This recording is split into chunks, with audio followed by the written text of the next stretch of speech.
নমস্কার বন্ধুরা, বেঙ্গলি কিচেনে আপনাদের সকলকে স্বাগত। আজকে আমরা তৈরি করব দেশি মুরগির লাল ঝোলের রেসিপি। এই রেসিপিটি খুবই সহজভাবে কিভাবে তৈরি করতে হয় আপনারা এই ভিডিওটি পুরো দেখুন। এখানে আমরা একটা গোটা দেশি মুরগি নিয়েছি, বা এটা 2 কিলোর মতন ছিল।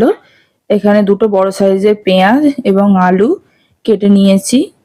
একটা মশলার পেস্ট তৈরি করেছি, আদা, রসুন, লঙ্কা গুঁড়ো, হলুদ গুঁড়ো এবং জিরে গুঁড়ো দিয়ে, এবং 4-5টা কাঁচা লঙ্কা নিয়েছি। ঝাল আপনাদের পরিমাণ অনুযায়ী দেবেন।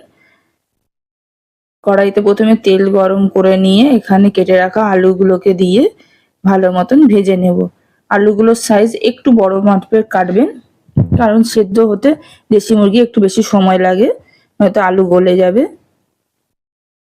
আলুগুলো ভেজে তুলে রেখে নিলাম। এখানে আমরা ফোড়নে প্রথমে একটা তেজপাতা এবং কেটে রাখা পেঁয়াজগুলোকে দিয়ে ভালো মতন ভেজে নেব। পেঁয়াজটা লাল হওয়া অবধি ভালো মতন ভেজে নিতে হবে। সামান্য একটু লবণ দিলাম যাতে পেঁয়াজটা তাড়াতাড়ি নরম হয়ে যায়। ভেজে রাখা বা একটা কেটে রাখা টমেটো দিয়ে ভেজে নিচ্ছি, এবং রেডি করা যে মশলার পেস্টটা ছিল সেটা দিয়ে মশলাটাকে ভালো মতন কষাতে হবে। সামান্য একটু অল্প জল দিলাম যাতে মশলাটা পুড়ে না যায়।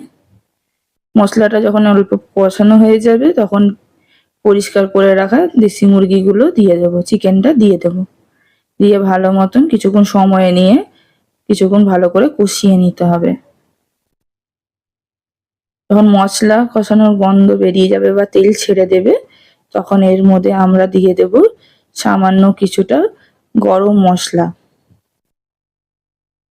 দেখুন মশলাটা ভালো করে কষানো হচ্ছে, একটু সময় নিয়ে 5-10 মিনিট ধরে কষাতে হবে। আগে আমরা লবণ ব্যবহার করেছি, তাই জন্য লবণের পরিমাণটা একটু কম দিতে হবে। পেঁয়াজ ভাজার সময় দিয়েছিলাম, এবং শাহি গরম মশলা দিলাম, দিয়ে ভালো করে মিশিয়ে নিচ্ছি। এতে ওই 4-5টা কাঁচা লঙ্কা দিলাম এবং পরিমাণ অনুযায়ী জল দিলাম। আমি এখানে একটু চিকেনের গ্রেভিটাকে একটু পাতলাই রাখবো, ঝোল বানাবো, তাই জন্য একটু জলটা আমি বেশি দিলাম। আপনারা আপনাদের পরিমাণ অনুযায়ী দেবেন। হয়ে যাওয়ার পর এটাকে একটা প্রেসার কুকারে খালি করে নিয়ে আমরা সেদ্ধ করব। প্রেসার কুকারে সেদ্ধ করব কারণ কড়াইতে সেদ্ধ হতে অনেকটাই সময় লাগে। ভেজে রাখা আলুগুলো দিয়ে প্রেসার কুকারটাকে আমরা 3 থেকে 4টে সিটি দিয়ে সেদ্ধ করে নেব। এ দেখুন একেবারে রেডি দেশি মুরগির লাল ঝোল। গরম ভাতের সাথে আপনারা পরিবেশন করুন। রেসিপিটি ভালো লাগলে অবশ্যই একটি লাইক